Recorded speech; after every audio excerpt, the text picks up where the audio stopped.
Hello friends, welcome back to another Microsoft Flight Simulator video. Last time we looked at the Garmin G1000 NXI and learned how to plan the flight and went through the MFD PFD functions. It has been 2 episodes, so this is the third one. I had some problems, that's why I wasn't able to publish a video in the last couple days because my PC decided to die on me, so I had to get a new processor, a motherboard, and fix everything and reinstall the simulator. So that's the reason why I wasn't able to record a video. So what we are going to do today is depart, and we will look at the autopilot controls, and we will look at the climb and how to do the climb using the autopilot controls and hand flying and using the trim wheel, so on and so forth. So this might be slightly different for different GA aircraft. The Diamond GA62 we have here does not have mixture or RPM control, so we don't have to deal with that. It's automatic for this aircraft, but for others like Bonanza G36, you have the mixture and RPM. Beechcraft Baron G53 has the mixture and RPM. King Air 350, the turboprop, has these same controls, so we will not focusing on those in this episode. We will be solely focusing on the autopilot controls, flight mode initiations, and how to do the climb and how to properly trim the aircraft. So without further ado, let's jump into the cockpit and take a look at things, and I will cut the video and meet you guys at the runway. As you remember from last time, we did our flight plan, and that's where we left. Remember, we entered all these airways, waypoints, departure, destination, so on and so forth, and we selected the procedures too. G1000 does not support VNAV during climb, so to gauge the VNAV functionality we have to do the descent and see how it performs during descent. Therefore I won't be doing a VNAV climb. We will be using a couple other autopilot modes to do the climb. Let me fix my PFD a little bit. Let me put the wind information. Altimeter units are going to be hectopascals. Let's select that. This is because I lost all my settings after the last tutorial, and that's why I cannot see my usual stuff that I put here. CDI is selected as GPS. We are not going to use the DME. Timer reference, we only focus on the rotate speed of 76 knots. This is a reference for us, so when we hit 76 knots on the airspeed, we will rotate and take off. That is the plan. Aside from that, I think there is nothing I will explain here. We will talk about this autopilot modes when we are at the runway. So let me taxi to the runway and I will be seeing you in a little bit. Welcome back. As you see, we are holding short at runway 15 at an intersection, because with a GA aircraft it's perfectly fine to take off from an intersection. This is a quite long runway, and if I turn around you should be able to see how much runway we have, so that's quite enough for a GA aircraft. Alright, let's jump into the cockpit and then talk a little bit, and then we will do our takeoff run. Couple things to note which I forgot in the last episode when we were going through, not the last, the one before that, when we were going through the options of G1000 NXI. Under this menu you have the display setting. It's set to auto right now. It will automatically dim based on the time of the day, but you can also change this to manual and go to the percentage and then dim your screens to your liking, if that's something you will like. Alright, I'll keep it at here, 75%. And then MFD, you can also do the same thing with the MFD.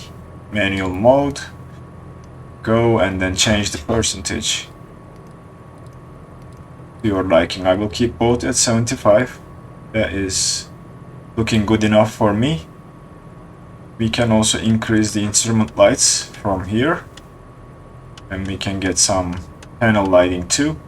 But let's discuss what you need to do. First up, don't forget to turn on the avionics master. If you don't turn this on, you won't be able to manipulate any autopilot control. Like if I turn this on and hit vertical speed or back course or flight level change, nothing's gonna happen and nothing will be displayed on the FMA. Turning this on, hit the flight level change, you'll see flight level change and you'll see speed. To set the climb speed, you'll increase it by this nose up and nose down button will decrease, nose up will increase your speed. You can't just hold and press, unfortunately you have to press multiple times, or you can wait until you get up in the air and gain some speed, and when you press it will capture that speed as well. Same goes for the vertical speed, that's your climb rate. You can increment in 100 feet per minute increments by pressing these buttons and set your speed, vertical climb speed. VNav, as we said and discussed, it's not working during climb, it's not supported. I'm not sure if it will, so we will skip VNav, but we will use nav mode, and GPS is our navigation source, so the aircraft will follow that.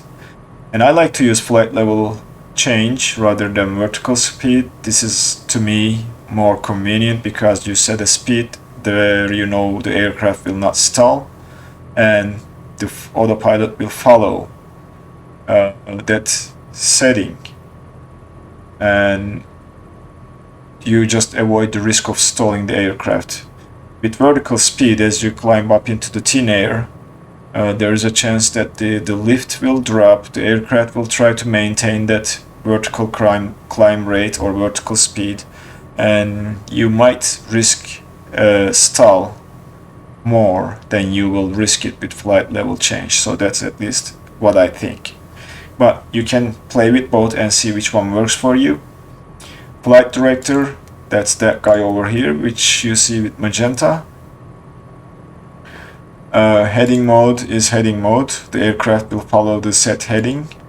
The center of the bug will center the heading to your current heading. Altitude mode will capture the altitude that you are at and maintain that altitude until you command something else. So if I press this here, it will take the airport elevation, and if we were up in the air, the aircraft would maintain this altitude with the autopilot. Nav mode, self-explanatory, that's lateral navigation using GPS. You can change the source to VOR or DME, VOR, DME or VOR or any other navigation source that you can think of, like a radio navigation. Approach is armed when you are ready to do the approach. Back course mode is used for runways with just one localizer serving to the both ends of the runway. So when you are approaching from the back side of the localizer, your approach course will be complete opposite of what your course is displayed on the chart. So to make the aircraft follow the approach, you have to engage the back course so that the aircraft can track the actual course into one end of the runway backwards to get to the other end of the runway. I hope I explained this well enough. And this rest of the buttons we already discussed what they are. Over here, your COM radio channel, audio mixer buttons, and your radio navigation sounds, or sounds, I guess, because you hear the Morse code coming from the DME to identify if you are tracking the correct VOR or VOR DME or ADF or whatsoever. So that's what that is. Alright, our flaps all set to take off. We'll turn on the pitot heat. We are entering an active runway, so landing light and strobes come on. And we are pretty much ready for our takeoff roll. So what I'll do is I will line up and then do a rolling takeoff. Parking brake is off now. And we will start using the autopilot, but first I will hand fly and discuss about the trim. And let me zoom the map in a little bit to see our flight path better. And the other option we can do here is, even before entering the runway, we can go to the map options. Oh, not map options, I'm sorry. It should be this menu, map settings, and then we can use it as track up, which it is already set for that, so the map will turn around and aircraft will be always pointing north in this setup. Okay, so let's leave that alone and let's focus on what we were doing. Alright, getting back onto the runway. Remember, we will be rotating at 76 knots, and one thing I need to do is set the altitude for our climb, which I am thinking about 10,000 is a good ballpark to try out what we have discussed so far. Also, looks like the altitude units I need to change, they are not changed, so PFD options, altimeter units, hectopascals, that is also set now.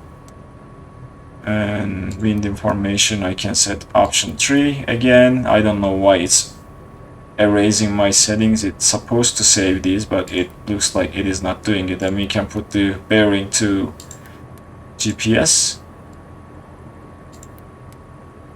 and keep it like that to see if we will receive any information from the GPS. Okay, just a little bit more throttle to line up, and in fact we can just hit the throttles and start our takeoff run when we center the runway. There we go, so going full throttle now, keeping the nose down by applying some forward pressure on the stick and maintaining the center line of the runway. Airspeed is live. I'm seeing 60 knots, we are passing 60, we are passing 70 knots and 76 our rotate speed, and we will just lift the nose gently. Not that gently in this case, but we are up in the air, so positive climb rate, the gear will come up. We will pitch the nose a little bit down to gain some more speed, and we will just retract the flaps. And now let's talk about the trim. My trim is set to my head switch on my joystick, so I'm gonna pull it back to adjust the trim so that we maintain a steady climb rate of around 1500 and do not let the nose drop. It's hard to adjust the trim still in Microsoft Flight Simulator, and we can also reduce the throttle a little bit and keep an eye on the engine parameters so that we are not increasing the coolant temperature into the red zone. And we are following the flight plan, so the trim looks like it's doing its job and the nose is steady. Now what we can do is we can hit the flight level change, it will give us a speed, and we will use the nose down button to stay at 115 knots during climb. We'll activate the nav mode, which will display the GPS, and then we will engage the autopilot. Slight hiccup there, let's synchronize the heading, and the aircraft will try to get back on course and track that navigation source or flight path given by the GPS. All in all, this is what aircraft will do as we are climbing, and all left to us is to maintain a steady climb speed. Steady throttle, or adjust the throttle to maintain a steady climb speed. So we are pretty much going close to full fuel flow, 2300 RPM almost, which is fine for climb, I would say. Or you can come back a little bit. It will impact your climb rate, but it will give you some playroom with the throttle. Anyway guys, so this is the basic autopilot functions. You can play with the others, I explain what they do, and see and try it for yourself. thanks for being here today. Looks like my satellite imagery is having problems loading. As far as I can tell, it's popping in slowly. But so be it. We'll live with that. Thanks for watching the video. Thanks for being here. The channel is almost at 5,500 subscribers now, and I'd like to thank each one of you for the continuous support that you have shown over the last year. Next video we will be looking at the descent with VNAV. I'm not gonna keep you guys watching the aircraft cruise all the way into London City Airport, so we will come back when we are getting close to the top of descent and take a look at how VNAV descent works in this aircraft with the Garmin G1000 NXI. I hope you enjoyed the video. If you did, please consider hitting that like button, and if you are not a channel subscriber, don't forget to subscribe and turn on the bell for the notifications for future episodes. Again, thank you for being here with me today in this short video, and I will be seeing you in the next video.